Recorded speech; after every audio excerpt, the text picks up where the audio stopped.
Hi guys, I know it's back home, I know it's different setting, but I did manage to get Emily's interview today. And she's feeling very opinionated this afternoon. So Emily, talk to me about that one. Oh god, well I've calmed down a reasonable amount from when we left the game. Yeah, you have actually. Still quite angry. The main reason I'm angry is the referee, and I've been saying it to a lot of people this afternoon, that we should not, in the whole of the English Football League, including the Premier League, have referees that do not follow the rules, and also there should be a standard precedence across the whole of the referees that are refereeing the games. There should be a certain standard, and I personally believe that the standard changes every referee, every week. When we're at home, they seem to be worse, probably because I'm a little bit biased on that, but I'm sure other people feel the same.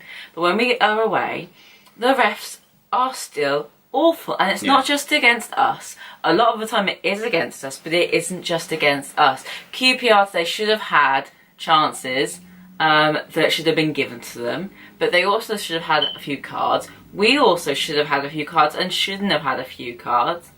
And there were so many things that were wrong with today's refereeing performance that I think it is abysmal that the EFL allow that. The Championship is one of the biggest watched leagues internationally, and if that's the kind of standards that the EFL are setting to the whole world, then stop this. I want to get off. So if we move off the refereeing incidents for a bit, because we all know that the referees had a shocker, and not just him, but the fourth official and the linesman as well.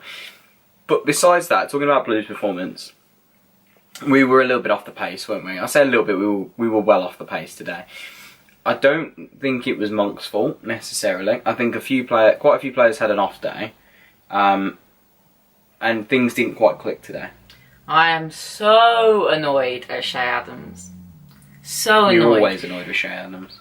But the thing is, I know exactly how well he can play. We all do. We all do. And he came off the bench last week and was fantastic. He started today and he just went back to that awful player he had been before last weekend. I think he'd completely taken a back step. What frustrates people about Adams is that obviously, yeah, we know the quality he possesses, but I think it's also the fact that with due respect, when I watched him when Gary Rowett signed him, and under Zola as well, he had a lot more energy. Even though things weren't going his way, he would chase down, he would press, he would harry. More desire. Yeah, and it's kind of last season he lost a little bit, but not too much. And then, but like it slowly began to fade and fade. And this season, it's continuing. I really don't think he's a bad player. I really think he has the potential. Has is the big word. Has the potential to reach the Premier League. He has the ability to be there, and that's what frustrates people about Shay Adams. He seems like a really nice kid, really bright kid, knows what he's doing. Yeah. Just isn't off it. But I don't want to point blame at everyone. No. But I'm just saying, we needed him today, and he didn't turn up. He's that kind of player that changes a game from a 0-0 to a 1-0. He's the difference sometimes. He's that player that makes the difference, and it's a shame when he doesn't quite make the difference. I mean, there's a lot of pressure on him as well to make the difference. So there's a lot of pressure on every single player at the moment, so you can't just say that's not an excuse. I'm sorry, I won't have that. That's not an excuse. I'm not having that at all. Magoma had another off day. He had an off day. He had an off day, but then I'm allowing him to have an off day because he's done so much for us. Yeah. What I don't like about Shay Adams is that he has one good day and every other day is off. It's like me. I shouted this earlier. He'll have one good game where he's the standout player and he's untouchable, and for the next 5 or 6 that he does play in, he'll either be very wasteful, or he'll be lazy, or he just doesn't chase after the ball. He doesn't go for it, and we're there at the Kop end, shouting at him, get the ball. You have the speed to get the ball, but he just won't run for it. I'll just watch it go out of play and go, oh. I think the manager likes to not break shape. I think he likes to keep the system nice and tight.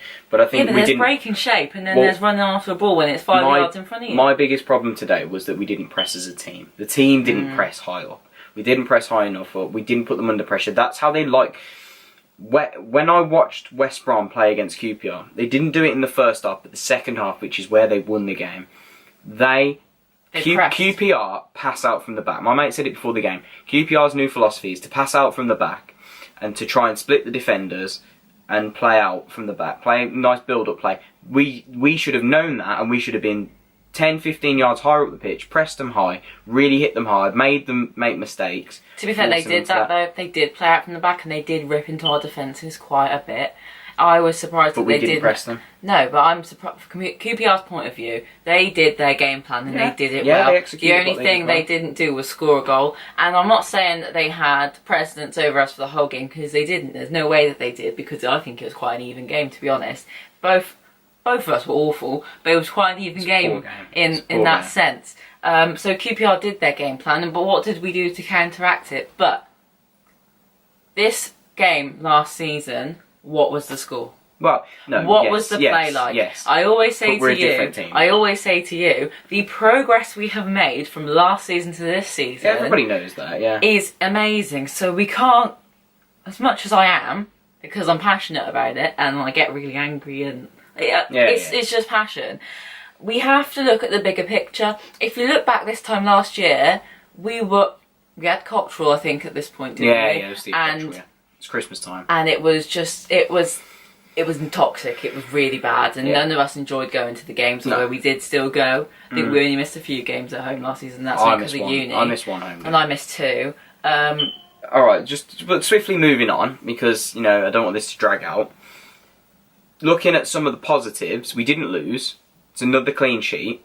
We are still unbeaten at home in about 9 or 10 games now under Gary Monk. We don't lose at home. We've only lost 2 games all season in the league. It's 4 draws and 2 defeats. So we're not really losing games, but we're not finding that difference between winning the game and drawing the game. If we were sitting here now and saying, if we'd have picked up all the wins where we drew, it's 12 points. We'd be in the top 4, I think. Yeah. And that's the good. That gives everybody hope going into the next part of the season. That Oh, I don't think we would have been as angry as I say angry. It's just I'm not angry. I'm just very deflated. Yeah, and I talk a lot and I'm passionate, so I just come out with loads of rubbish. But I think we wouldn't have been so frustrated, is probably the right word, if we had put a few goals in the back of the net today and we came away with a 2-2 draw and what. No, a draw wouldn't have made me any happier, whether it had 5-5 or. But I think it was the way that we played and performed today. If we had scored a few and then drew like we did last week, I would have been deflated, don't get me wrong, but there would have been more positives to take from it. We could have won 1-0 today and it could have gone in off Morrison's backside and I would have been pleased. Oh yeah, definitely. However, I would like to say Morrow had a fantastic game. Yeah, I thought he played well. I don't think he's played poorly at all this season. No, I was his biggest critic this time last season and he's completely changed. No, he's played well under Monk. He plays well. He's been brilliant. Just quickly, West Brom, after the international break, thoughts? Oh god, let's get the coffins out because we're going to absolutely get murdered. I'm not so sure actually. I actually fancy our chances. Do you not? Yeah, I fancy us to show up that game. Oh, I don't know. I really don't know. I think West Brom will actually have a few players go. I don't know, don't quote me on this, but I think a few will go out on international break. Go with their international teams, whereas don't think we have any that go out. Maybe we have Magoma. Maybe Mags. But I don't know if Mags is going anywhere. Oh, maybe not. So we'll have had a full 2 weeks to prep, ready for this one game or 1 or 2. And I think we'll be on it. And at home, under the lights, should be a good atmosphere. Should be a good attendance. I fancy our chances, Unfortunately, I do think it's quality over quantity, in the sense that our squad is nowhere near as good as West Brom's. Let's be honest with ourselves here. Let's not beat around the bush.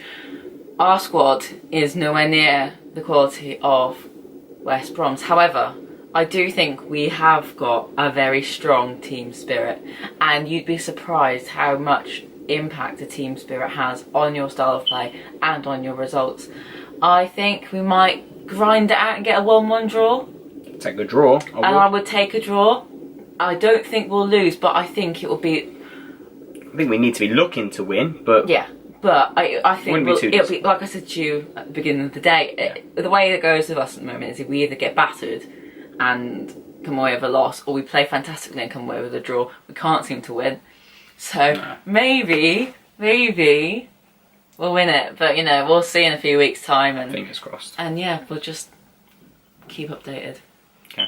Guys, check out the vlogs if and when they're up. Go and check out the other interviews, some good interviews there, a few QPR, a few Blues, and don't forget to keep your eye out ready for the next game. And don't forget to check out my blog that I've put down below. And if you guys have any thoughts, then definitely leave us comments down below. We love interacting with you guys, and we can't wait to film the next video.